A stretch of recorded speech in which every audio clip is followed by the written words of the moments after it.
lot of organizations look for experience, and the problem with experience is it's a track record of what you've done and not what you're going to do for the company. Secondly, a lot of these growth stage companies are a little bit lazy in defining what they want the sales process to be. So when they were small, they had one or two gunslingers who kind of had a cowboy approach and went out and just did whatever it took to create revenue. And now in growing, you have to create a scalable process. And so part of hiring is knowing what that sales process is going to be. And then once you know what the steps that someone might do, you then look for someone who can do those things. I know it sounds really obvious, right? But if you're going to have someone be an inside sales rep, that's a very different type of person than someone who's going to be an outside sales rep.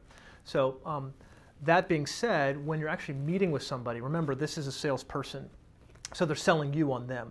And a great way to get through a lot of this is to ask the same question several times. So my favorite question when I was CEO was to ask people, what's your biggest weakness? And so kind of comically, someone would spend 30 seconds saying, well, I care too much, I invest too much, I love too much, I should do less of all those things, but I still do it. And then you sit there calmly, no matter what they say, and then you say, so I hear you.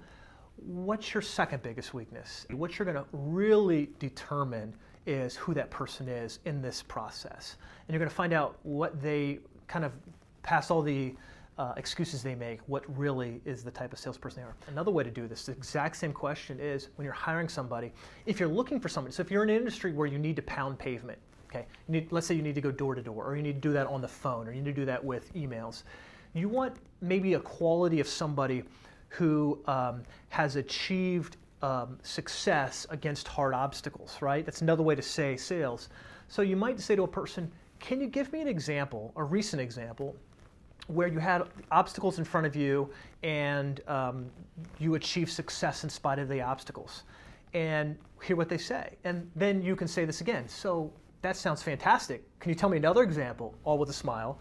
Can you tell me a third example? Can you tell me a fourth? Now, this should be easy, right? The good sales rep will say, well, you know, I got out of bed this morning and I didn't want to, but I did anyways. And then I brushed my teeth and the toothbrush was wedged sideways in the holder, but I pulled it out and I brushed my teeth and step by step by step. A good rep, this will help you define if this person is someone who can overcome obstacles. Too many times we look at the resume and we say, well, you've got 10 years of experience selling in this industry, you have a lot of clients.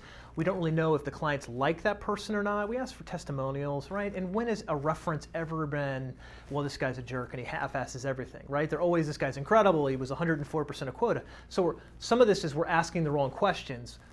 You don't have to be a super genius, right? Just ask the same question 3 or 4 times and you'll really get the answer that you thought you wanted. Another thing is, for a lot of sales managers, we really want that person to be successful, right? So we bring someone in and maybe they're nice looking or they're likable, kind of like me, and you see that person and you want them to succeed, and so we let them give us a BS answer. And we'll say, so can you tell us what your experience has been? Well, I've done quantitative group mapping, and we make this mumbo jumbo up, and the sales manager goes, wow, you sound like the right person for our job, right? And so the sales manager is trying to sell me on the opportunity. It creates an awkward situation. The best way to handle this is figure out what your sales process is, as in detail as you can, as annoyingly in detail as you can. Person's going to call, this is how long it's going to take, then they're going to do this, then they're going to do this. When you have that entire process mapped out, see what you can chunk up into disparate roles. The person who calls may not be the same person who writes emails, may not be the same person who actually closes the deal, right?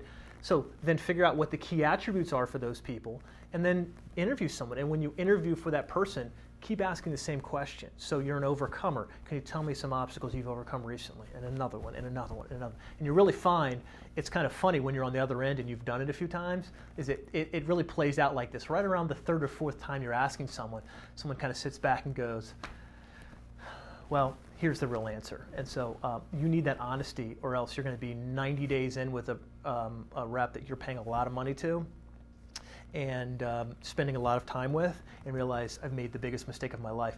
The average sales rep stays at a company 11 months after he knows he's going to quit. So you don't want to be the company who is paying for that 11 months of unproductivity.